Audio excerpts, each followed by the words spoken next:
有情况。怎么了？安队，我觉得这个房间好奇怪，因为上次我和嘉俊在楼下那个房间，格局和这个房间是一模一样的，可是明显现在这个房间小了很多。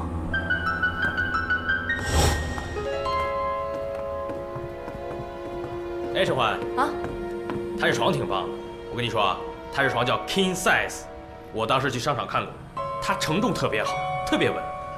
以后我要装修房子啊，行行行，赶紧的。安队没错，我记得楼下那个房间摆了个 King Size 的床，如果那个床摆在这个房间的话，床尾的距离应该是不够的。对，这个。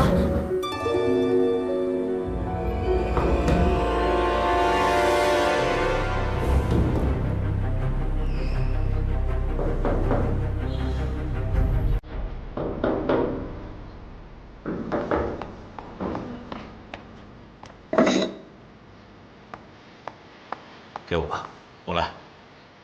你们两个退后。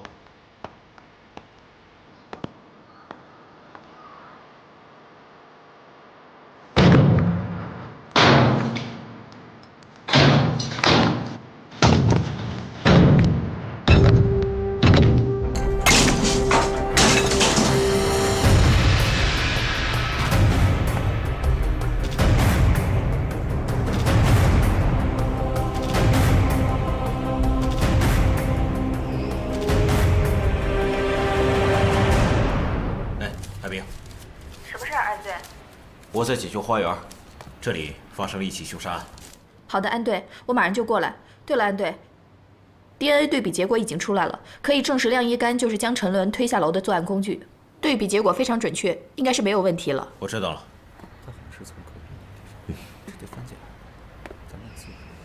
刚才海滨给我打电话了，已经证实了那个晾衣杆就是把陈伦推下楼的作案工具。综合一下多方面的线索，我们可以把作案过程大致的还原一下。过程应该是这样：陈伦应该是从0602翻到0601，然后目睹了凶手藏尸的过程，而且还发出了一声不合逻辑的呼救声。安队，什么是不符合逻辑的呼救声？你想想看啊。一般意外坠落，他应该先呼叫，然后才喊救命，过程应该是这样的。根据多个现场目击证人的证词，陈伦是先喊的救命，然后才惊声呼叫。也就是说，陈伦在坠楼之前，他应该是已经受到了袭击，他自觉无法支撑了，他应该是在跟晾衣杆较劲的时候才喊的救命。说的没错。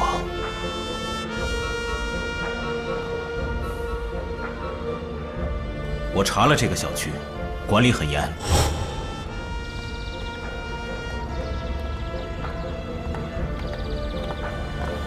啊，你好。你好，我们是刑警队的，我是想问一下，咱们小区管理情况怎么样？管理很严，里面进去的车辆都要检查物品，出来也要检查。哎。咱们这儿监控多吗？监控的密度很大。照这么说，这个小区有很多监控，这个尸体很难运出去。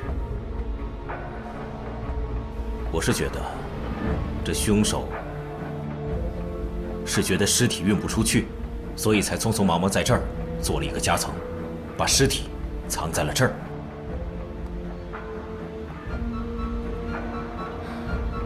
这个看似普通的民宅，应该就是秦薇薇精心制造的避难所。这么严密的防范，凶手是怎么进来的？安队，还有一个疑问：对于凶手来说，陈伦的确是一个节外生枝的麻烦，但是他们的目的已经达到了，秦薇薇夫妇已经被他们杀害，他们为什么不离开呢？而且我们第二天来的时候，他们还在。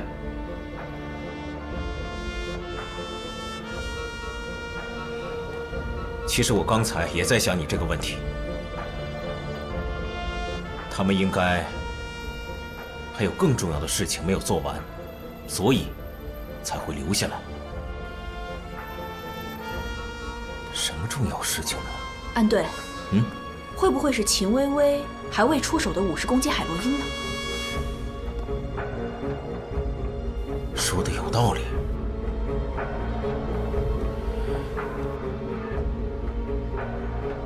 现在房子在装修，不能做饭。家俊，你上这个小区附近的饭店里查一查，看有没有往0601送过外卖的。我马上就去。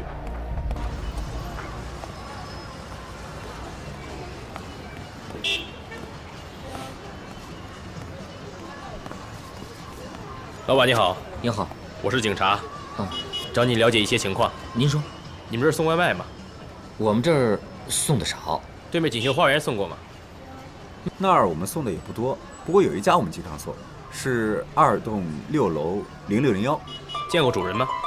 没见过，我们送了很多次了，但每次都见不着人。这家人也奇怪，每次都是把钱放在脚垫底下，我们把餐送到他门口，送了我们就走。啊，好，谢谢你。哎，您慢走。安队，怎么样？的确有饭馆给0601送过餐，而且据他们老板说，每次他们送都是直接把饭盒放在门口，钱就放在门口脚垫下面。他们没有见过0601的房主。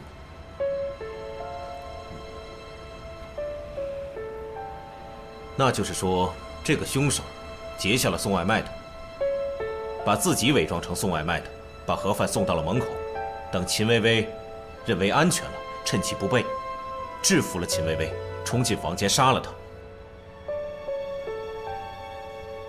要不是隔壁房间里发生了捉奸案，秦薇薇和他老婆的尸体可能永远都藏在这儿了。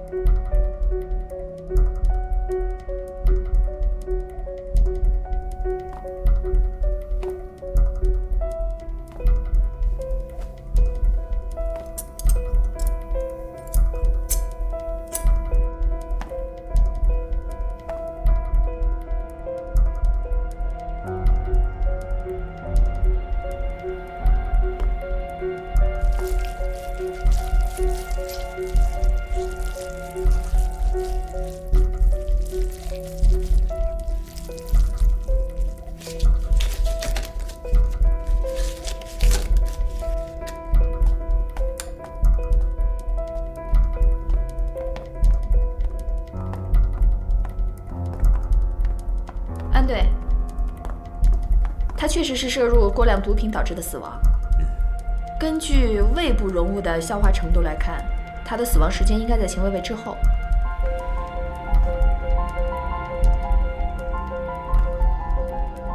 这是在秦薇薇的尸体旁边发现的。我推测，这个凶手是怕血溅到自己的身上，用衣服盖住头，然后再用利器猛击其头部。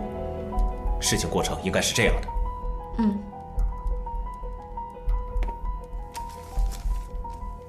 安队，你看这儿，像不像是一个手印？我估计是凶手按住死者头部的时候留下的。但是这种情况根本就不会留下指纹，我们也没有办法进行比对。海冰，只要凶手犯案，他肯定会留下破绽。再想想别的办法吧。我总觉得哪儿奇怪，可是问题到底出在哪儿呢？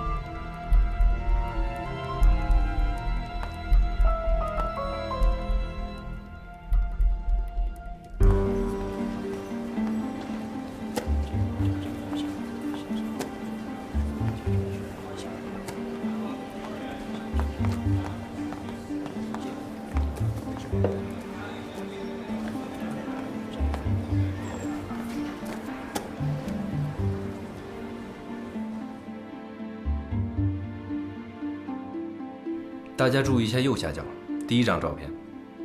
这张照片是犯罪嫌疑人的指印。大家仔细看一下尾指的地方，你们觉不觉得这个尾指和一般人的尾指不一样？我一直觉得他尾指的比例有一些不对。可是我记得0601的3个人手指挺正常的，没什么奇怪。那有没有这种可能？在当时的现场，还有第4个人。第4个人。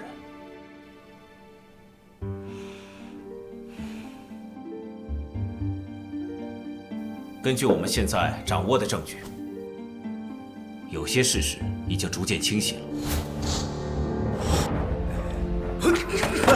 干什么呢？你们干什么呢？放开我！放开说！别打了！别打了！钱总，那批货你是准备带到棺材里边去吧？别打了！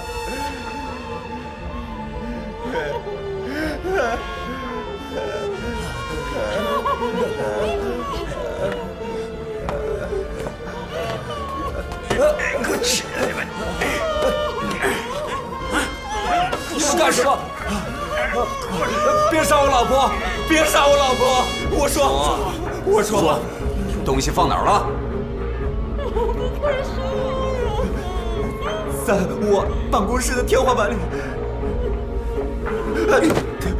不见棺材不落泪。老板，把他们处理掉吧。快点，快点，快点！你看，鞋都在这儿。陈伦，开门！怎么办？怎么办呢？杜阳台，你可千万要扛住啊！知道了，你放心吧。别承认，这儿藏不住啊！隔壁在装修，应该没人。你从这儿翻过去，快去躲一下。那你得扛住啊！哎，我知道你，快去！我知道了，放心吧，快！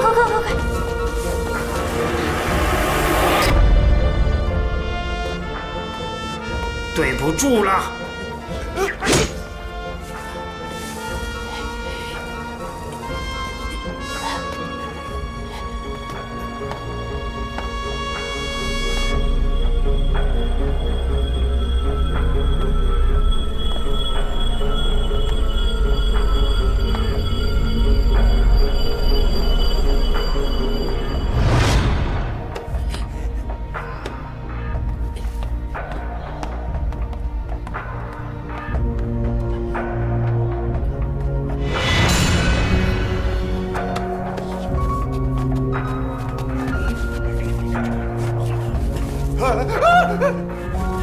快去看看，快去！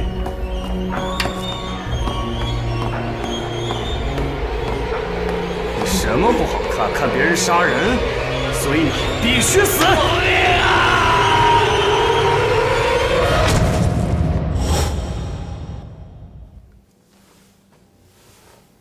现在我们掌握了第4个嫌疑人的掌印，但是其他的体貌特征我们都没有。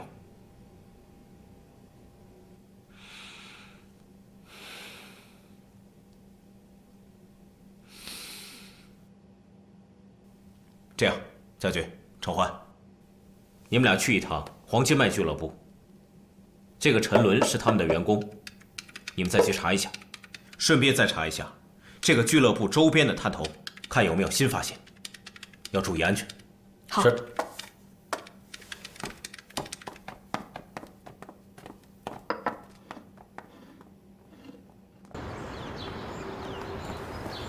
这个人啊，来得很奇怪，我们以前啊从来都没有见过他。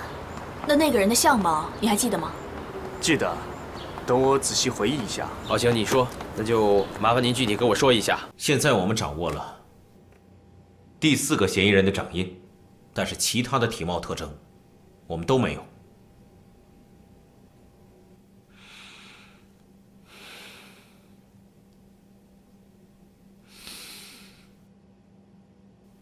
这样，家军、程焕，你们俩去一趟黄金麦俱乐部。这个陈伦是他们的员工，你们再去查一下，顺便再查一下这个俱乐部周边的探头，看有没有新发现。要注意安全。好。是。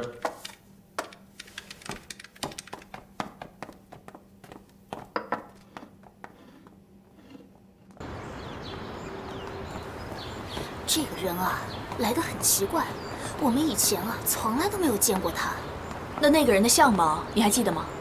记得，等我仔细回忆一下。好，行，你说，那就麻烦您具体跟我说一下，有什么想到的你就直说。他那个脸型大概是什么样的？脸型比较瘦，圆脸。头发呢？短发，比较少。眼睛呢？小眼睛，单眼皮。鼻子呢？鼻子挺高的。嘴呢？嘴型就不太清楚了。那脸上有什么特殊的特征吗？嘴上，李叔，你看一看，是不是这个人？对，就是这个人。好了，谢谢你们啊，再见。不用谢。好好，再见。好，再见。走吧，老板。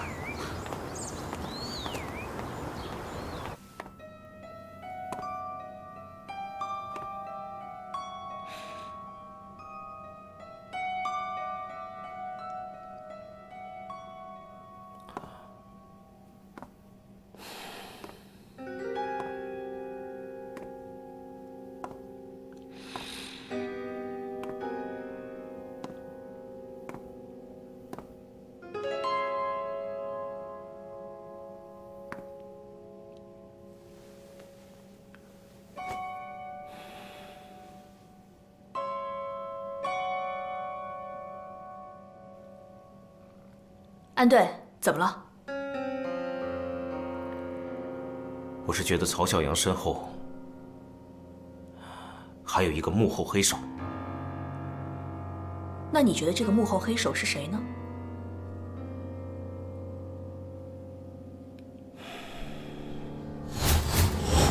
警察了不起啊！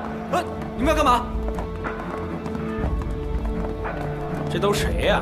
大哥，是条子。3月24号晚上，你在哪儿？在干什么？3月24号，我想一下，啊，那天晚上有几个客人在我的俱乐部里闹事儿，我的内保搞不定，我亲自出的面，结果一个客人喝醉了，把我从楼上推了下来，喏，就成这个样子了。谁能证明？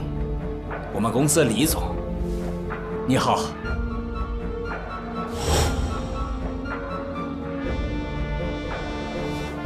李翔，你们想想看，曹孝阳是什么样的人？干了这么多的坏事，作为他的老板，李翔他不可能不知道。之前李翔一直罩着曹孝阳，直到事情败露，他才把曹孝阳供出来。我是想，曹孝阳是担心他家人的安危，所以他才扛下所有的罪。那李翔这招也太狠了。这目前只是我自己的推测，还需要证据的支持。这样，夏俊，你给李翔打电话，让他马上到队里协助调查。是。李总，这是我带来的铁观音，新摘的，你也尝尝。来，啊，谢谢谢谢。怎么样？还不错吧？不错不错不错。啊，不知道安队长今天找我到局里来有什么事情啊？曹孝阳的死，我想问问您，他跟您干了这么多年。哎呦，我也没想到，都怪我用人不当，今后啊，我可不敢乱用人了。说得好。我想了解一下，李总，这曹孝阳平时在工作之外呢，他都接触什么人？啊，他的情况我还是比较了解的。这个人呢，工作热情，跟下面员工的关系也处理得非常好。至于工作以外的事情嘛，他毕竟只是我俱乐部一个部门的主任而已。我对员工工作以外的事情呢，都不太了解，而且啊，我从不打听。谢谢李总，配合我们调查工作。我知道您平时很忙，那我就不留您了。安队长，你说这话就见外了。配合警方调查是我们每个公民应尽的义务。好啊，那我先告辞了，谢谢啊。啊。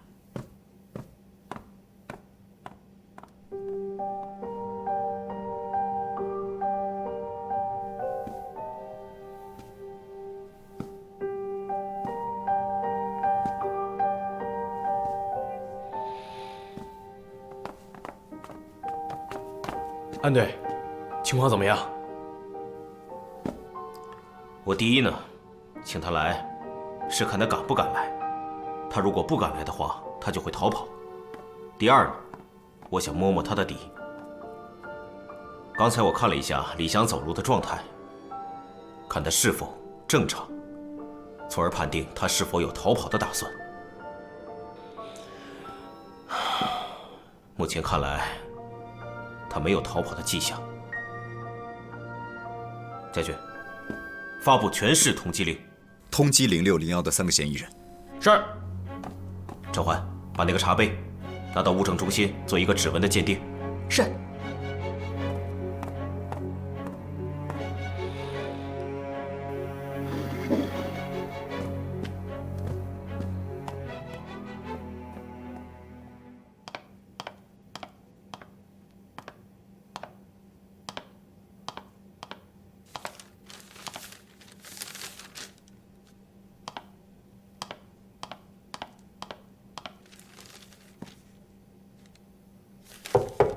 进来。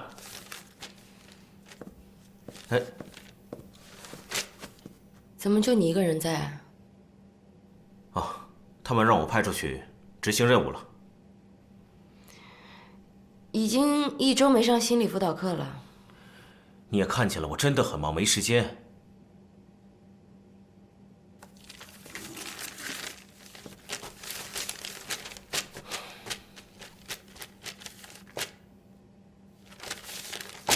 好吧，既然是赵局安排的，我呢也只能陪你了。那我得感谢你了。那可不用谢。听说你最近总是失眠，我觉得你是心理上有很大的问题。我觉得，其实你应该去看看曹孝阳的儿子。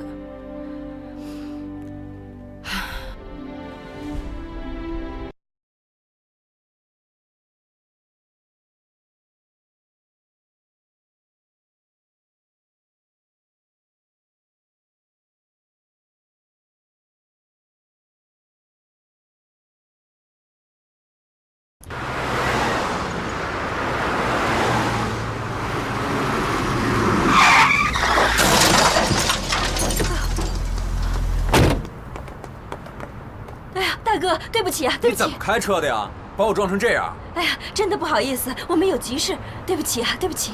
什么叫不好意思？撞成这样，我跟你说，你得赔钱。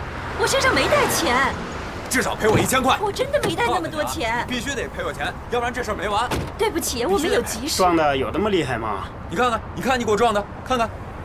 算了算了。哎，警察来了，警察！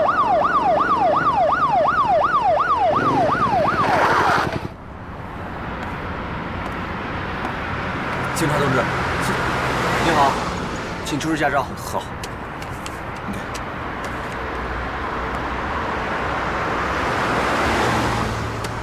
你的。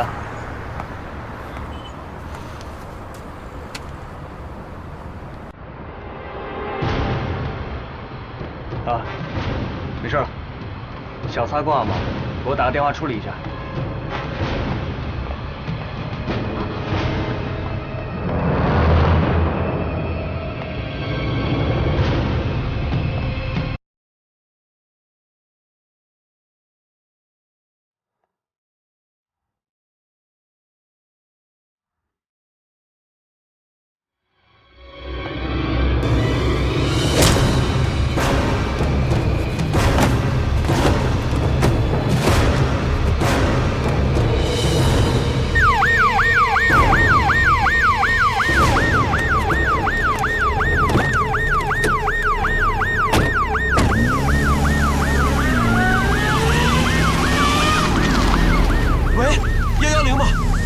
把交警给打了，快派人过来！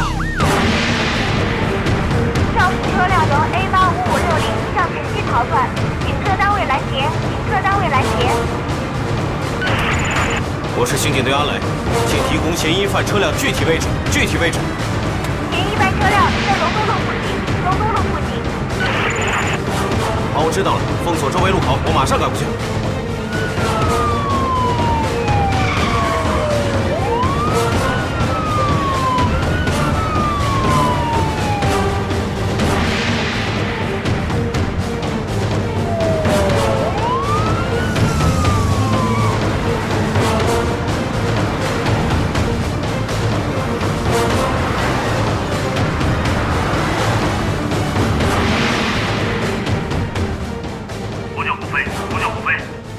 安队，我现在正向城西方向追捕，请告诉我肇事车辆现在的位置。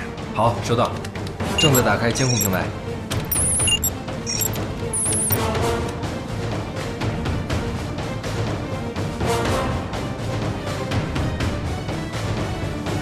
安队，嫌疑犯正在向榕树路逃窜。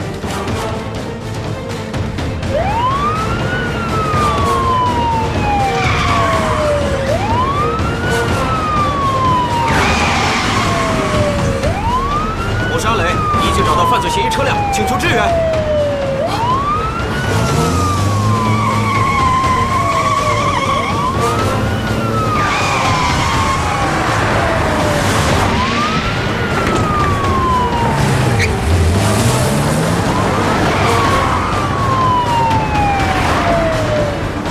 怎么回事啊？快点！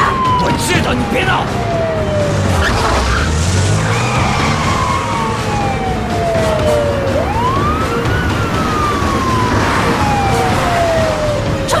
冲过去！快！我知道。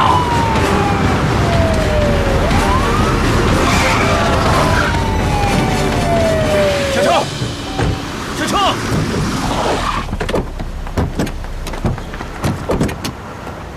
手放车上，别动！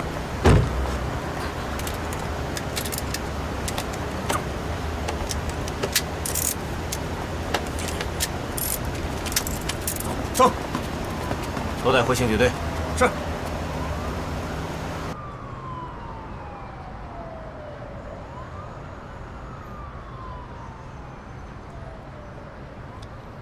你表弟现在在哪儿？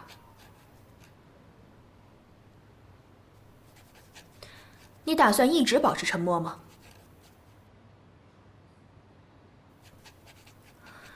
你们是不是都只听李翔的指示？陈伦也是你们推下去的吧？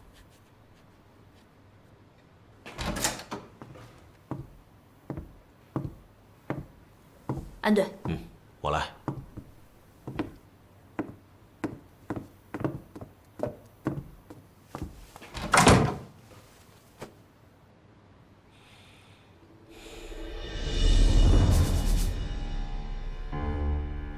你叫什么？唐东。年龄？46。秦薇薇夫妇被害的那天，你是不是在锦绣花园？不在。胡说！小区监控已经拍到了你们出入犯罪现场的画面，通缉令我相信你也看到了。没有照片，我们有图像，你想抵赖什么？啊？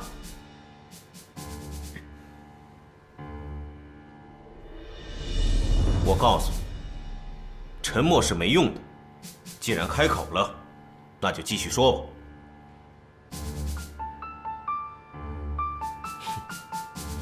不说是不是？好，你不说，我替你说。你表弟曾经犯过重刑，一般来讲，不会被正常单位录用，无非就是从事一些餐饮和重体力劳动。我说的对吗？我告诉你，如果你说了，你还有机会减轻罪行。你好好的考虑一下。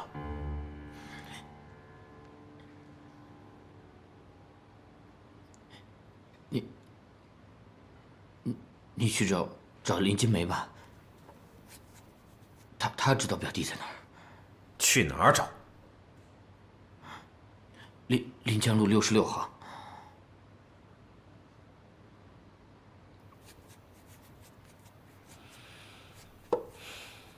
我问你，你为什么要杀害秦薇薇？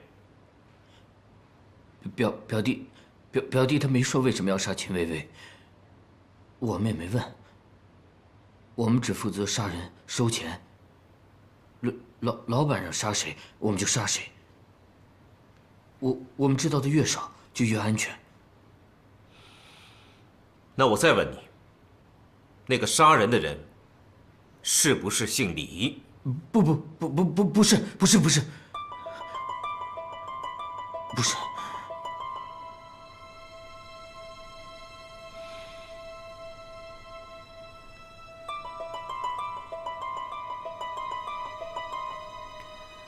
好，今天就到这儿了。小刘，安队，把他带走。是。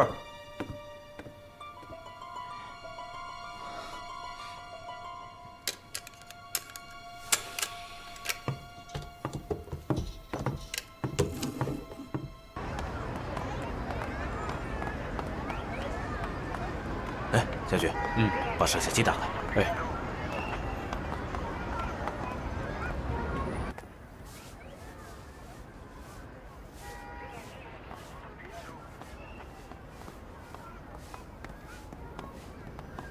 你好。你好，你们是？我们是警察，我们找一下林金梅。哦，我就是林金梅。怎么了？你见过这个人吗？他是我表弟。怎么了？他最近有跟你联系过吗？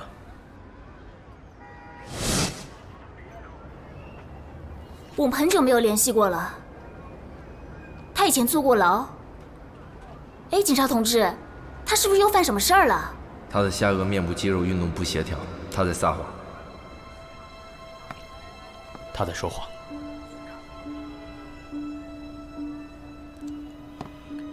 你在这看着，我出去一下。好。你知道包庇罪吗？包庇罪？再不说实话，我就以包庇罪逮捕你。我没有包庇，我真没有。你最好是说实话，要不然我带你去局里。我真没有啊！看来你得跟我们走一趟了。表弟快跑！表弟快跑！放开我！放开我！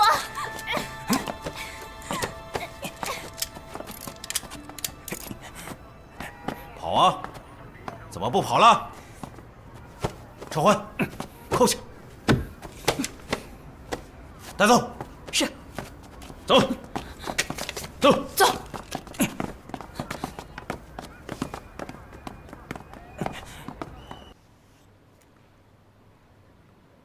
说，谁指使你的？不知道。杀人偿命，你不知道吗？我见命一条，一条命抵3条命，值了。1条命抵3条命。这么说，你承认是你干的？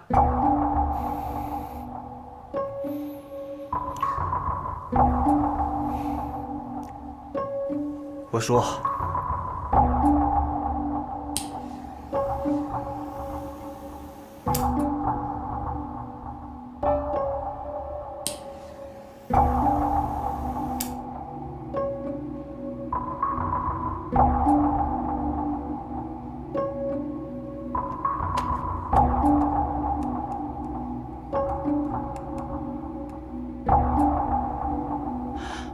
哎，大伟啊！啊，是我。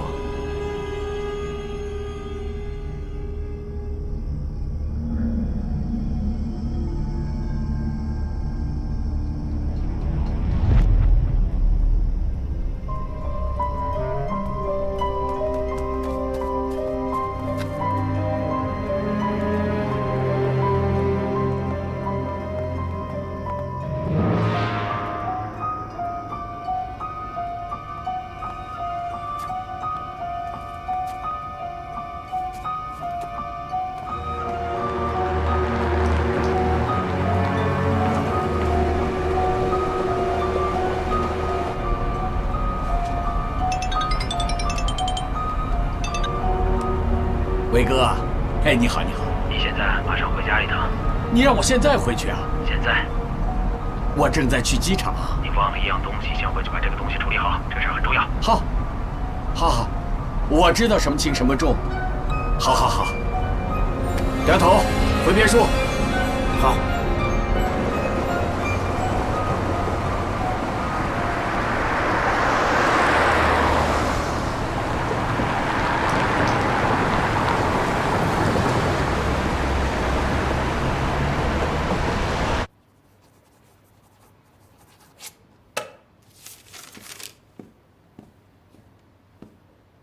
犯罪嫌疑人携有武器，请特警协助，立即展开逮捕行动。一定要注意安全。是。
你们两个在这儿等着，我马上出来。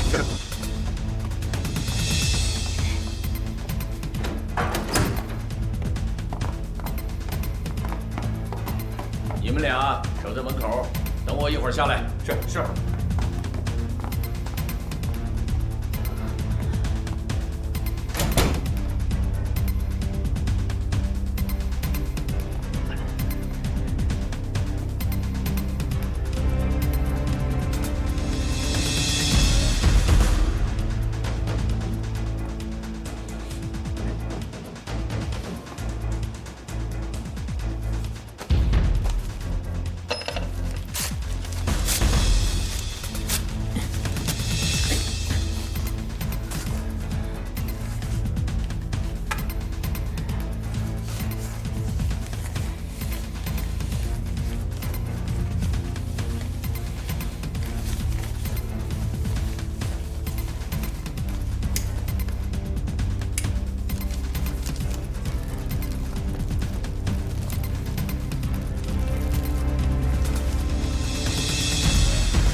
不是，你听我解释。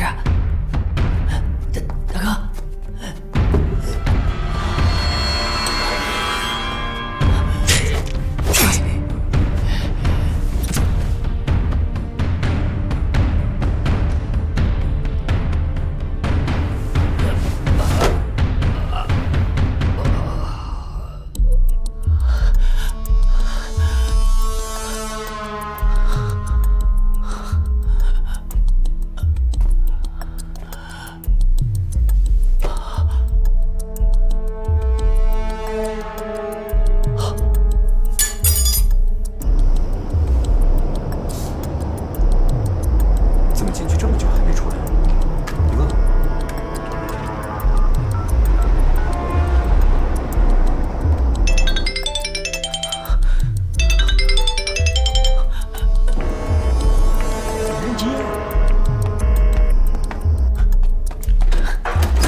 出事了，快来！你看，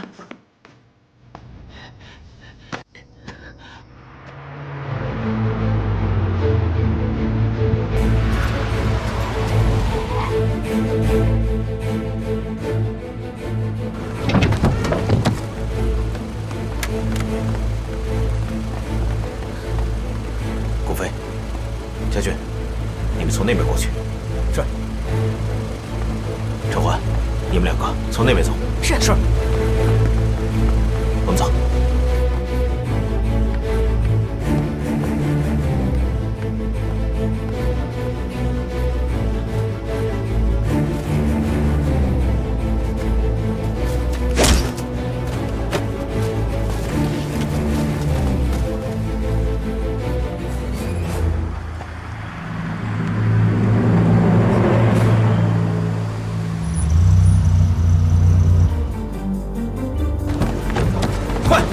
跟上，快！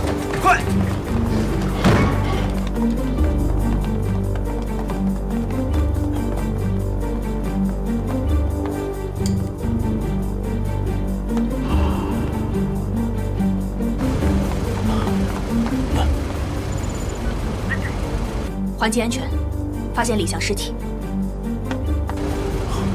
安全。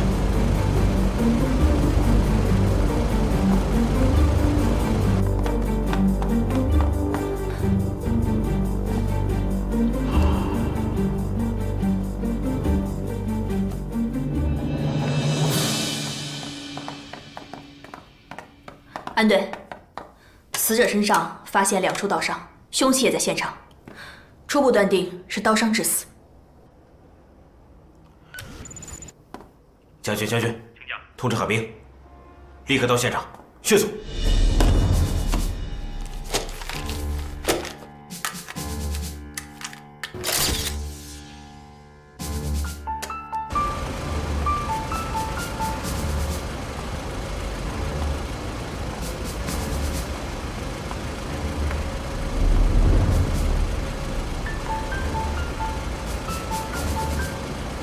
安队，我进现场了。快去吧，都在里面呢。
安队，尸体上发现2处刀伤，分别位于心脏和右腹，初步断定符合绝对致命伤的特征。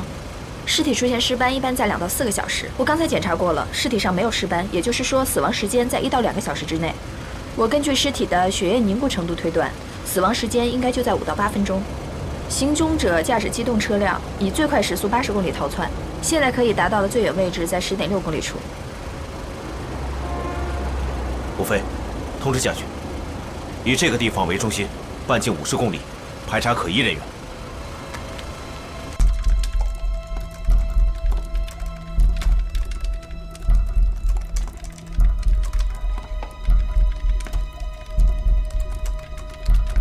为我接通安雷。那我们先走了。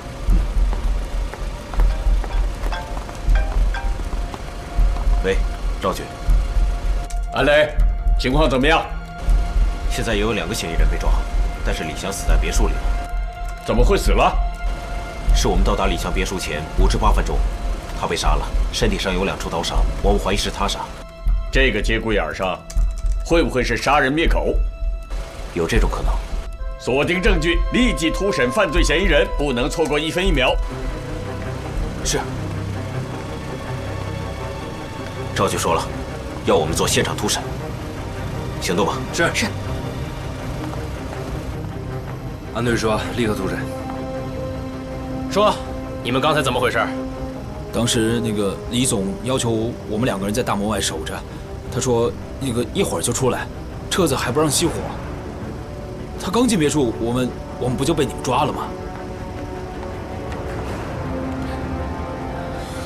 讲一下当时的情况。我们开车打算出城，然后突然接到一个电话，然后老板就急急忙忙地赶了回来。电话谁打的？电话我不知道啊，好像就听见他说了一声“伟哥”，好像。知道谁杀死的李翔吗？你们来之前，我们跟他进了小区，然后就在别墅外面等他。我们进去的时候他已经死了，至于谁杀了他，真不知道。安队。查得怎么样？他们没有说谎，他们的口供是一致的。而且在这么短的时间内，应该也很难有串供的可能性。被我们控制的2个保镖，按照5到8分钟的犯案时间估算，应该不太可能。这就证明还有其他人在，排除保镖杀人的可能性。如果是他杀，那罪犯一定会留下证据。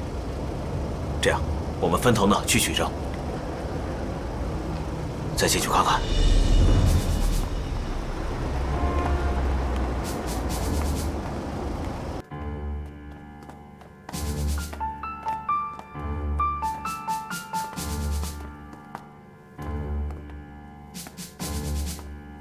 顾飞，上楼看一下。是。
安队，我在2楼发现了一个盆，盆内有大量燃烧殆尽的灰烬。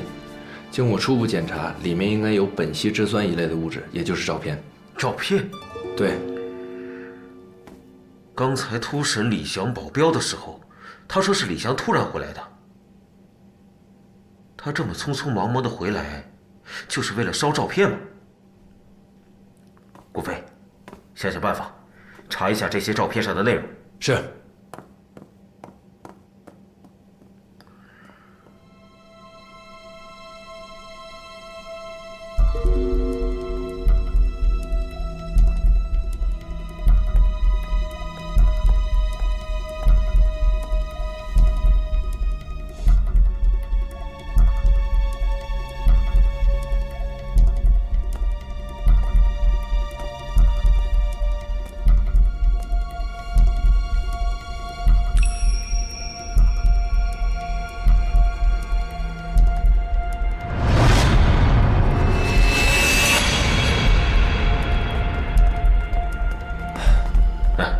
安队，交给物证科了。顾飞，你看一下，这个花瓶，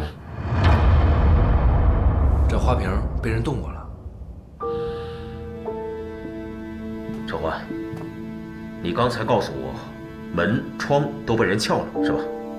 对。我怀疑是一个人干的，他想进入这个别墅，但是还不具有这种偷盗的技巧。你说的窗户上，那下面有一些碎屑是跟窗户一体的，是不是？是。那他还是进来了。陈欢，你刚才告诉我，门窗都被人撬了，是吧？对。我怀疑是一个人干的，他想进入这个别墅，但是还不具有这种偷盗的技巧。你说的窗户上，那下面有一些碎屑是跟窗户一体的，是不是？是。那他还是进来了。他之所以能进入到这个别墅里边，只有通过饭厅的窗户。我刚才看了一下，饭厅的窗户上一点撬过的痕迹都没有。那由此可以证明，当时的案发现场，这个窗户应该是开着的。也不是所有的小偷都会撬锁，具有开锁技术的小偷想开这个锁只需要15秒。目前的住户的户门基本上使用的都是贝雷锁，当然也会有例外。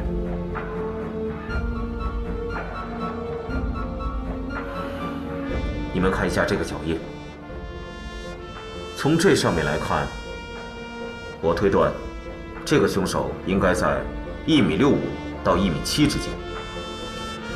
如果从脚印的深浅程度上来看，凶手应该是个男性。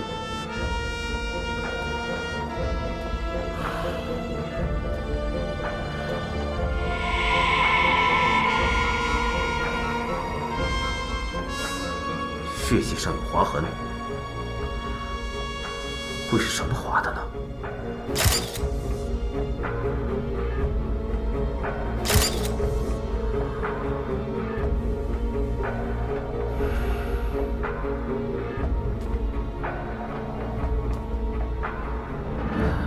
我刚才进门的时候，看这墙，我就觉得特别奇怪，它在这么一个明显的位置上。墙上空空荡荡的，而且我还注意到上面有一个钉子眼儿。这面墙上应该之前挂过画或者照片之类的东西。顾飞，你找找看，看有没有什么疑似的东西。是。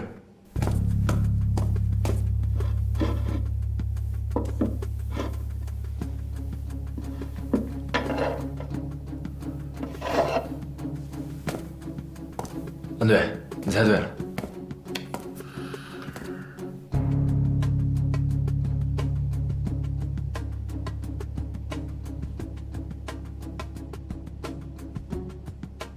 这个应该就是挂东西的挂钩，它的物质成分跟墙面的物质成分应该是一样的，说明它是刚刚才掉落的。为什么？之前这里应该挂着一幅比较重要的相片，或者是比较重要的画。如果说原来挂在这里的东西现在消失了，那就很可能是一起盗窃案。小偷正好碰到回来的李翔，他就杀人灭口。这只能说是一种假想。还有一件事我没搞明白，这个花瓶，他为什么要移动这个花瓶呢？很可能是小偷想偷走这2个名贵的花瓶，可是很奇怪，他为什么没把花瓶带走呢？你继续。如果是小偷想偷走这2个花瓶，正好碰到回来的李翔，他拿起了匕首捅了他几刀。不对，很奇怪，他手里拿着花瓶，他为什么要去拿匕首呢？他应该是拿着花瓶去砸李翔。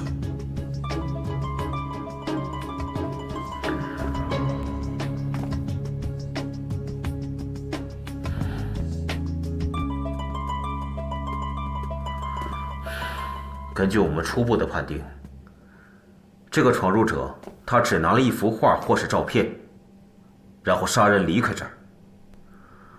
从我们掌握的证据来看，如果只是偷了这幅画或照片，那就说明这样东西非常的重要。咱们回去看一看物证科和海滨那边有什么消息吧。陈欢，你刚才分析的对，很有见地。我也在想，为什么会把花瓶拿起来又放下？咱们行里不是有一句老话吗？尸体总会说话的。所以希望在李翔尸体上能够得到更多的信息。现在回局里看看海滨那边的状况。先收队。是。拿着。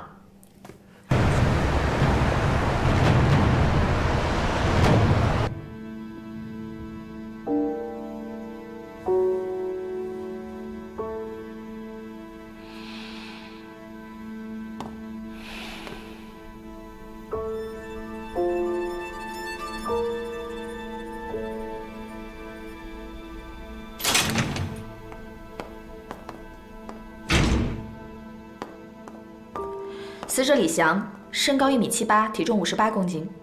经过毒物和病理的筛查，毒物和疾病造成的死亡的可能性被排除。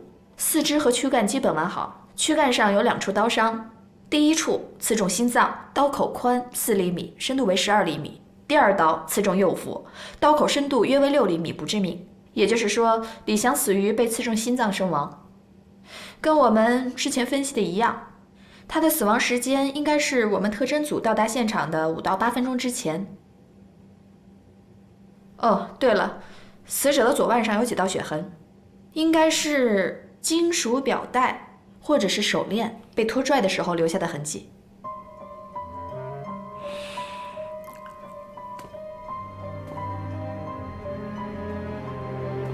证物里面包含着手表和手链吗？没有。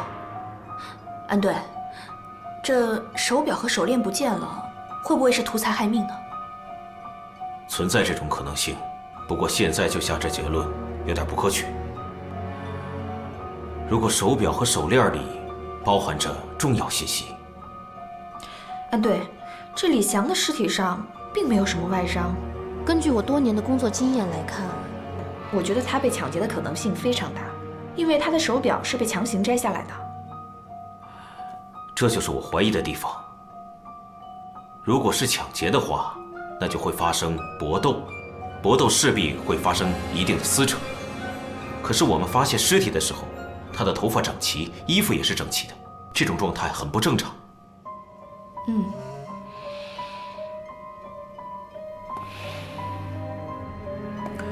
家军，你对现场取回来的火盆和灰烬做一下分析。是。陈欢，你对指纹做一下分析。是。海兵，还得辛苦你一下，再挖掘一些新的线索。好。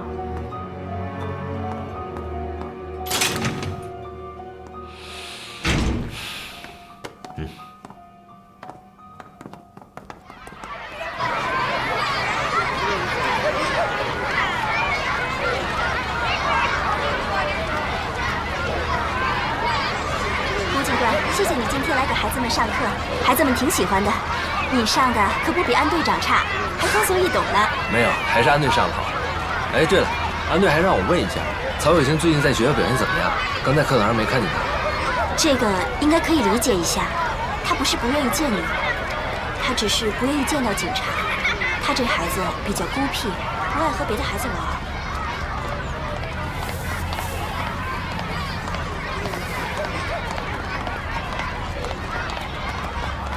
吴警官，你放心吧。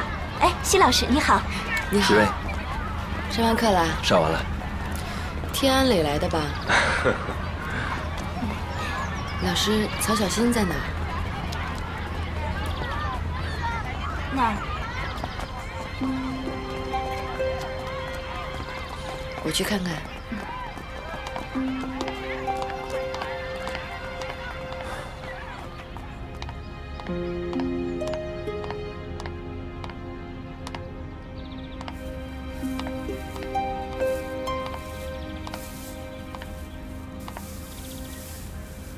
小新，小新，阿姨来看你来啦。我给你带来好多好吃的，那我帮你打开，啊。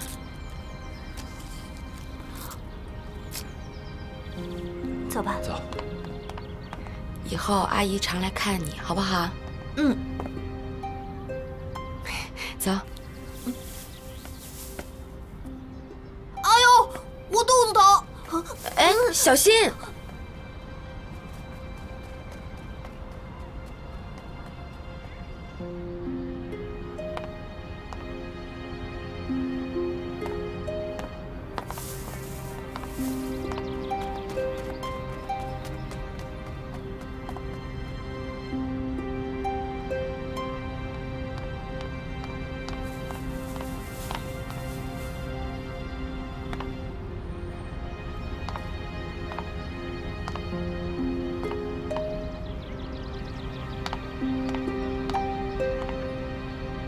小新，小新，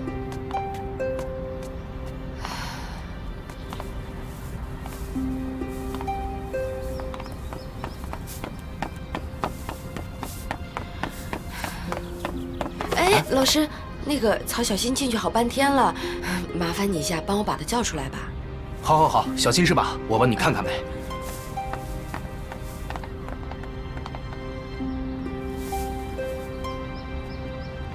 来，小星，来过来，来过来。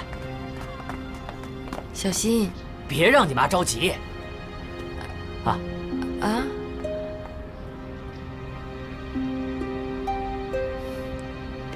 你怎么进去这么久啊？我送你回家吧。走吧，我们回家。只有爸爸妈妈、爷爷奶奶才能拉我的手。这样啊，那我拉着你的胳膊回家好吗？嗯。走吧。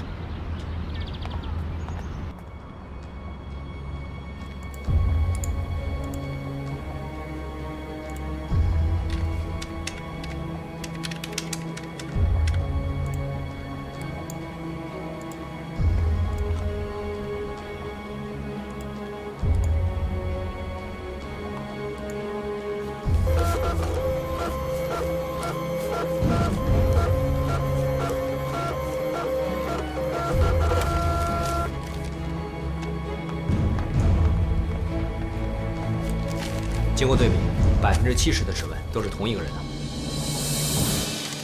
好，谢谢。不用。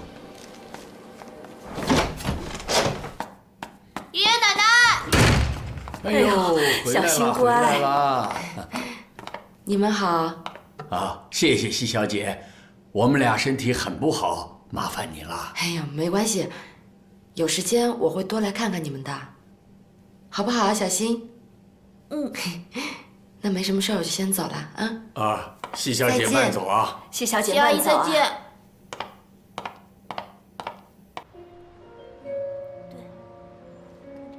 是啊，我觉得今年会流行这个款式。是吗？对呀，这个真好，没错。我觉得这件特别适合你。是吗？那我得试试。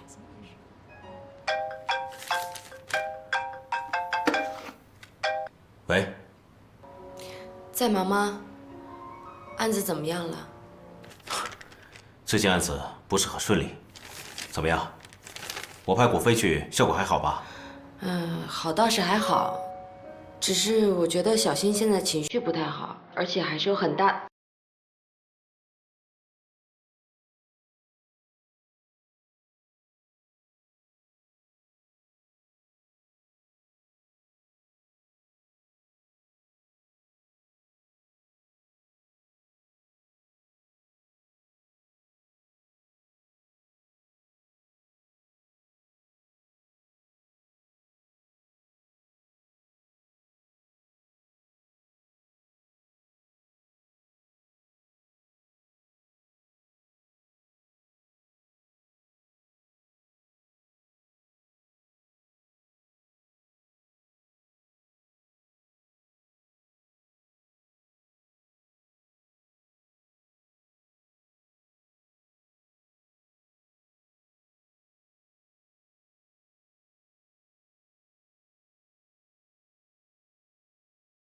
几天就好了。太好了，没什么大问题，我就放心了。工作别太卖力，要多休息。我了解你的脾气，要多克制情绪，还有尽量少哭。你的眼泪虽然对眼球有一定保护作用，但是啊，泪腺的分泌物对你的眼睛还是有一点副作用的。谢谢。你的手术是钱院长主刀，待会儿在我这儿看完了，还是去找找他。他说虽然没必要多问，但是你的手术是一个基金会支持的科研项目，所以说啊，他特别的关注我。行，回头我去找他。好的，谢谢你。好，再见。再见。老同学，我想看看心脏解剖标本。这样啊，我马上去和解剖室联系一下。谢谢啊。没事。戚薇，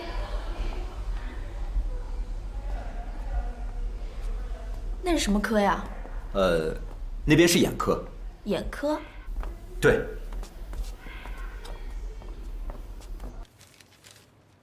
我觉得这次应该是先把这个地方，你看，再往这边，这样就能办成了。这个，对，这个吗？对，是的。大家的调查都有结果了吧？这样，在这儿汇总一下，说说吧。我先来吧。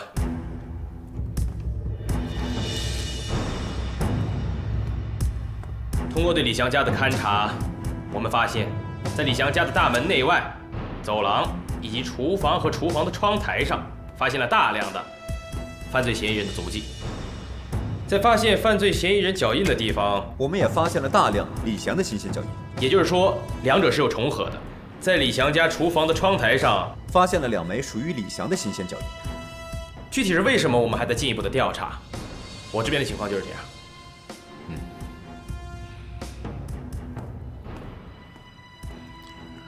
陈欢，你的指纹调查有什么进展吗？好。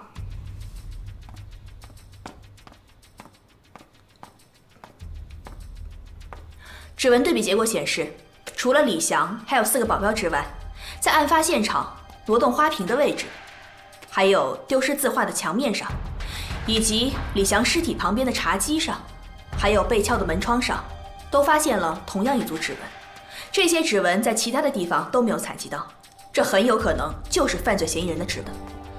我们把这些指纹合在一起，可以勾勒出犯罪嫌疑人的行动路线。他应该是先去撬门，没有撬开，后来撬窗，也没有撬开，从开着的窗户爬进了饭厅。他想偷东西，看了看花瓶，后来偷走了墙上的画。我们抵达现场前几分钟，李祥才被杀害。所以我们大家很纠结，他到底是被谋杀，还是意外呢？根据我们手里掌握的证据，这个嫌疑人并不聪明。进入了李翔的别墅，他碰到了李翔，他可能情急之下拿上了水果刀，刺向了李翔。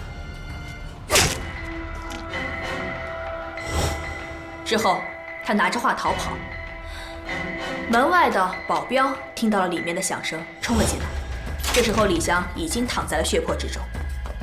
还有一点，这个犯罪嫌疑人应该是在李翔死后，顺手偷走了李翔的手表和钱包，因为在李翔的别墅里并没有发现钱包和手表。我觉得大家应该注意一下这个事件里的逻辑顺序。经排查，墙面上挂的是字画。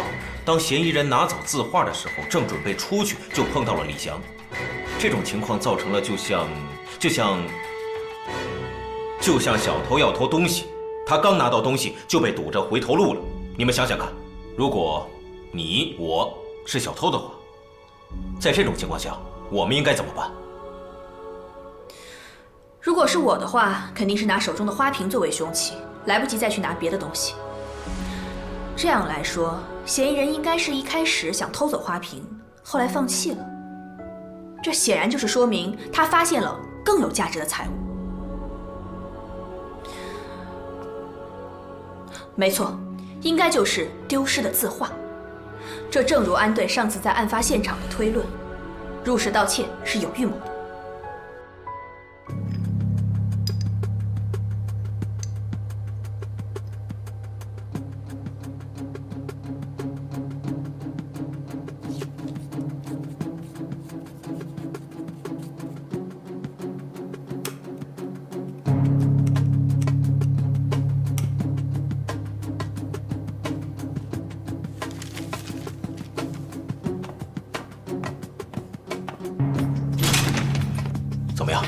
通过我们刚刚用仪器对这些燃烧物进行技术分析，这些燃烧物是照片和纸张，并且我们在这些燃烧物中还发现了一些排列很奇怪的字母和数字，也许是账目和号码。账目和号码？对。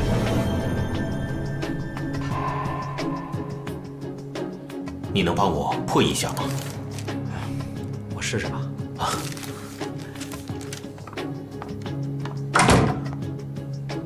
账目和号码。安队，李翔一直在偷拍秦薇薇，说明他异常关注她，又这么急于的毁掉证据，可能他是要撇清与秦薇薇的关系。说的没错。我记得案发当天，李翔的保镖供述，李翔正去机场。这么紧急的时刻，一个电话就能让他回来的人，我觉得这个人的嫌疑非常大。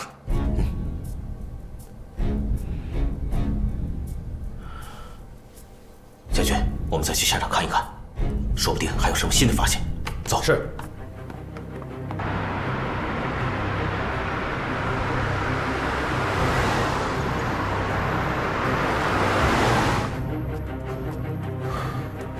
大家再仔细检查一下，看看有什么可疑的东西，还是我们有遗忘的东西。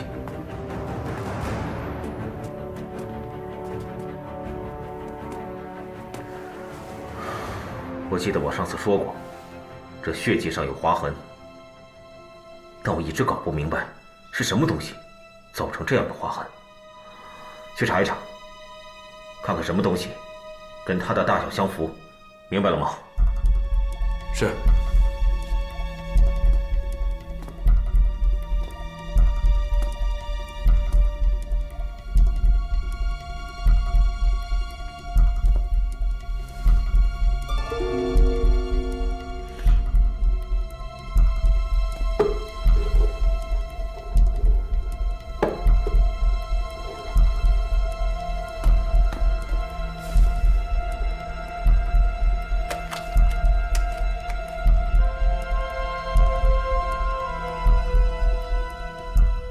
安队，你过来一下。怎么回事？这个轮子上残留的应该是血迹。长官，采试药。是。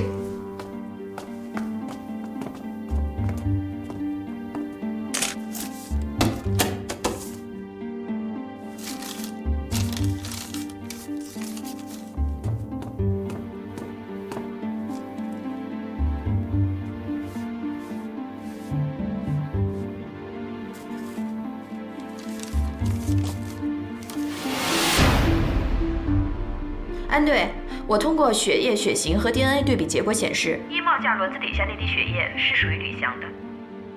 这很奇怪，轮子底下有血迹，那会不会是有人推动了衣架，所以沾上了血迹呢？哎，海冰，你先忙吧。陈华，我觉得你刚才说的这个可能性很大。要不这样，你去一趟物证技术中心，查查这个血迹的来源，看看这个是飞溅上的还是沾染。好。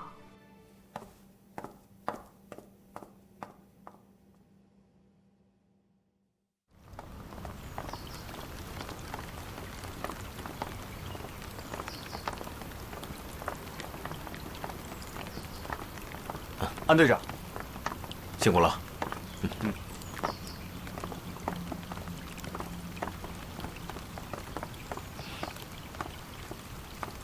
周环，把门打开。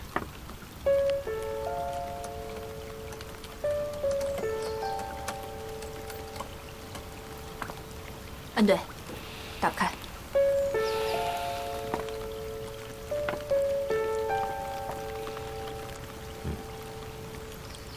哎，去窗户那边看看。是。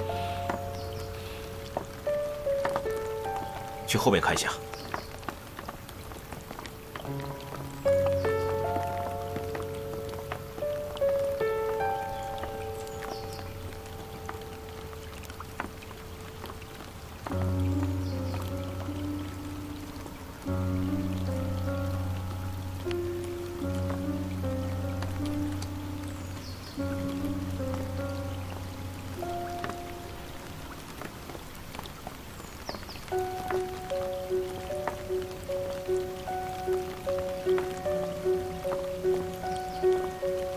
这李翔平常是很谨慎的人，这么多窗户，唯独这扇窗户是打开的。这别墅这么大，有7、8间房间，几10个窗户，少关一个也是正常的。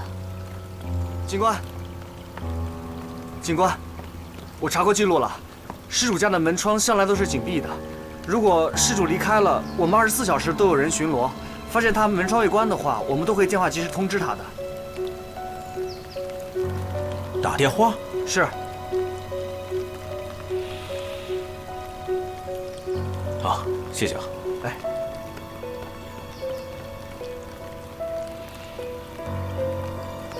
这样，我们扩大一下搜索的范围，在这个小区1公里之内，我们查一下可疑的丢弃物，尤其是手表，还有钱包。哦，对了，吴飞，再查一下这个小区的监控录像，仔细查一下。是。家俊，你们一起。是。安队，你细致的真像个女人。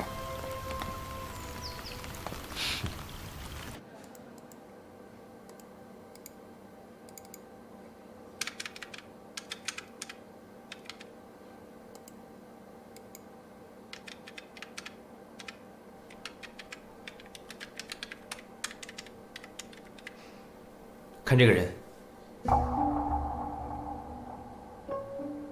行迹很可疑啊。以这个摄像头为中心，半径800米，我再查一下。好。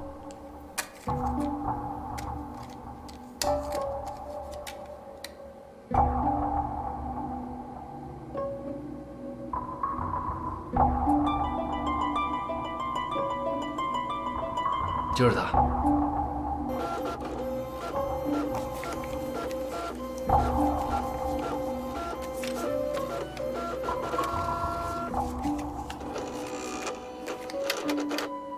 安队，